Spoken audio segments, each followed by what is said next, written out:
Assalamualaikum warahmatullahi wabarakatuh. Halo semuanya, perkenalkan nama saya Umatin Rahma. Pada kesempatan ini saya akan mereview tentang aksi nyata topik 5 literasi lintas mata pelajaran.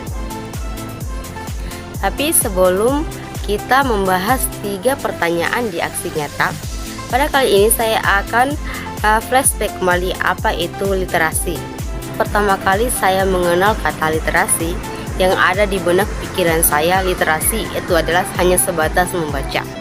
Tetapi setelah saya mengikuti mata kuliah literasi lintas mata pelajaran ini, saya mengetahui apa arti literasi secara luasnya, di mana literasi itu bukan hanya sebatas membaca saja, tetapi literasi itu ada menulis, ada mengkomunikasikan, ada berhitung, ada memeriksa, dan lain sebagainya, untuk mendapatkan suatu informasi dalam disiplin tertentu. Adapun manfaat literasi, yang pertama, memperbanyak pembendaharaan kata, yang kedua, mengoptimalkan kinerja otak, yang ketiga, memperluas wawasan dan memperoleh informasi baru, dan yang keempat, kemampuan interpersonal akan semakin lebih baik. Sekarang saatnya kita flashback tentang apa saja materi dari literasi lintas mata pelajaran ini. Topik 1 yaitu membahas tentang konsep literasi lintas mata pelajaran. Yang kedua, topik 2 membahas tentang strategi literasi lintas mata pelajaran. Topik 3 membahas tentang asesmen kompetensi. Dan yang keempat, membahas tentang lingkungan kaya literasi. Dan topik 5 terakhir yaitu membahas tentang pengembangan kecakapan literasi diri. Nah, sekarang kita akan membahas pada topik 5 tentang pengembangan kecakapan literasi diri, dan ini merupakan refleksi terhadap apa yang telah saya pelajari. 1. Pemahaman baru apa yang Anda dapatkan setelah mempelajari konsep refleksivitas? Pemahaman baru yang saya pelajari dari refleksi ini, di mana saya dapat mengembangkan kemampuan saya baik dalam berkomunikasi serta dapat menambah wawasan saya ketika saya berdiskusi dengan teman-teman dan saling tukar pikiran. Ada beberapa hal yang saya tekankan dalam mempelajari konsep refleksivitas ini, yaitu yang pertama, pentingnya kecakapan literasi diri, di mana di sini saya menyadari bahwa literasi sangat penting untuk kita, di mana dengan literasi kita akan menambah kosakata kita, karena makin sering membaca maka makin penguasaan susunan kata akan makin baik.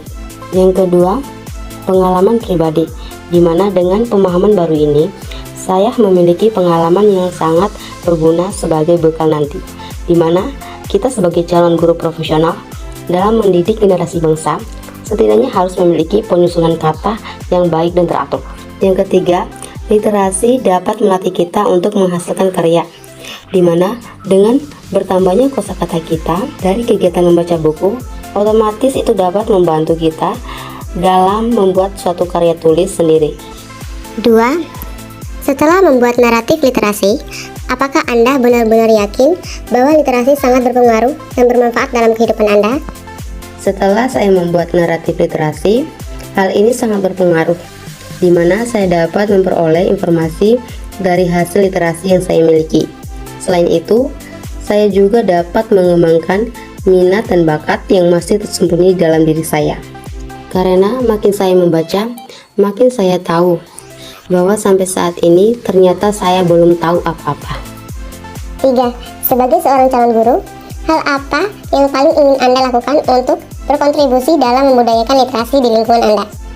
Hal yang ingin saya lakukan yaitu yang pertama, mulai dari diri, di mana saya akan melatih atau membiasakan diri bahwa literasi itu sangat penting, di mana dengan literasi maka saya akan mudah mengembangkan kemampuan diri saya. Yang kedua, menjadi role model atau teladan yang menginspirasi peserta didik dalam budaya literasi.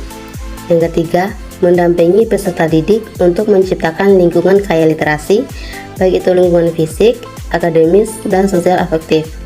Dan yang terakhir adalah ikut berpartisipasi dalam gerakan literasi di sekolah. Dengan ini, saya dapat menarik kesimpulan bahwa refleksi membuat saya dapat mengevaluasi perasaan atau tindakan diri sendiri, dapat membangun pengetahuan yang saya pelajari sebelumnya untuk membentuk pengetahuan yang lebih terpadu dan lengkap guna mengetahui kelebihan dan kekurangan saya. Baiklah, terima kasih karena sudah menonton video saya. Semoga video ini bermanfaat. Sampai jumpa di video-video selanjutnya. Dadah!